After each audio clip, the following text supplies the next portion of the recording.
फल आपण शरीर में रोग प्रतिरोधक शक्ति वृद्धि पाए।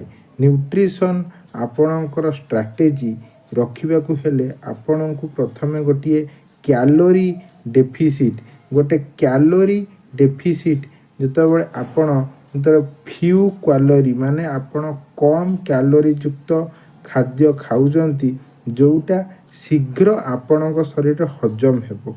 प्रथम कथा है मु कहवाकू चाहे जदि आपण किछि न खाइकी शीघ्र मोटा हो जाउचंती ताहाले आपण जानतु कि आपणको देहरे सहजरे खाद्य हजम प्रक्रिया हेबारे असुविधा किछि होउची।